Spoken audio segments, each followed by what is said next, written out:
Today we're diving into something that might seem simple but can make all the difference in your photography: art of waiting. Stay until the end and get my bonus tip. My name is Karen and I'm a professional photographer from Australia. I love helping beginner landscape photographers capture stunning shots without breaking the bank. Have you ever arrived at a beautiful location, set up all your gear and just felt that something was missing after you've taken a few test shots? Maybe the light isn't quite right or the scene feels a little flat, especially when it comes to the natural light. Sometimes all it takes is a little bit of patience. The sun might be hiding behind some clouds. You just have to wait a bit longer. It might break through and bathe your subject or whatever you're photographing in some amazing light, and you can transform a really ordinary shot into something that's quite extraordinary. Here's an example of the Remarkables, which are an amazing rock formation at Kangaroo Island. When I arrived on this morning, it was around 5:45, and I waited for over an hour until the light was just right for the particular composition I wanted. You can see the difference, but what if the conditions aren't just right? No clouds, harsh midday sun. Sometimes it's just not happening. That's okay. Don't be afraid to return to the same spot. It is worth it to revisit and get the shot when everything aligns perfectly. Here's the same place again, and as you can see, there's not a cloud in the sky and it's a very different shot. It's okay, but there's not a lot of atmosphere.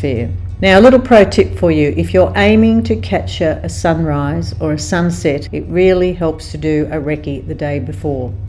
This way you'll know exactly where to set up, what angles to shoot from, plus you'll avoid any surprises like unexpected obstacles or tricky terrain. The other thing, if it's a really popular tourist spot like this is, you'll miss the crowds. And this can be quite a dangerous spot. So when I went the first time, I arrived the day before and wandered around for about an hour taking shots from all different angles. And after checking out all of those shots that night on my laptop, I knew exactly where I wanted to be if I thought there was going to be an amazing sunrise the next morning. And my bonus tip will help explain how I actually do that so I don't miss it. Also, doing a recce when you've come a really long way at a great cost to a particular place is the best tip on sorting through all those different shots to see where the best place is to be and what exactly is your favourite composition. So then even if you've only got one night, you can go back at sunset or sunrise, work out the best angles, but if you only got that one night, make the most of it. I love dark, moody skies and storms, so good weather for me is actually bad weather for a lot of other people. Sometimes you only have the opportunity to take some daylight shots, so waiting in this case also gives you the best opportunity for clouds to pass to get that even better shot. Remember, good things come to those who wait, whether it's waiting for the perfect moment or returning the next day. Patience is the key, and trust me, when you finally get that shot, it'll be worth every minute. So don't rush it, plan a little, take your time, wait for the light, and if you need to, come back when the conditions are right.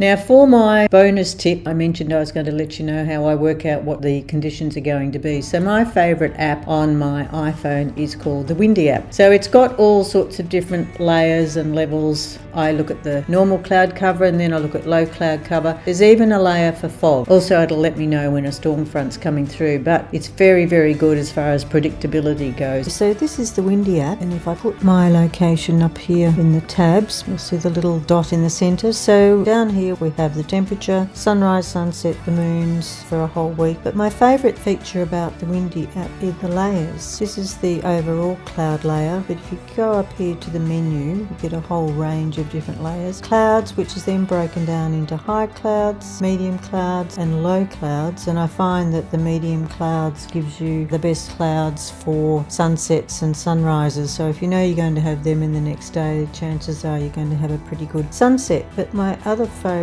layer, the fog layer. So there's a little bit of fog around at the moment. So they're my favourite layers, and then you've got the normal one. This is a good one if you've got some storms coming in. Down here you've got all the days of the week. So if I click on Saturday, Sunday, Monday, Tuesday, I was hoping we'd get storm. I'll zoom out a little bit over the top of New Zealand, and there's a little bit of activity over there. So it's a really worthwhile app. The other favourite one that I have is the Photographer's Ephemeris, and that's an amazing app. It's great great for nighttime photography as well. You can line up where the sun is going to set and the sun is going to rise over a particular feature, or you can wait until that time comes and then line it up. Quite a few out there that let you know where the sun is going to set. So if you've got if you wanted to get a shot, say, of the sun setting over the Remarkables, you would look at this app and work out where it's going to be at the time you're there. Or alternatively, you work out where you want it to be and you go there then. You can work it backwards. Keep pressing that shutter.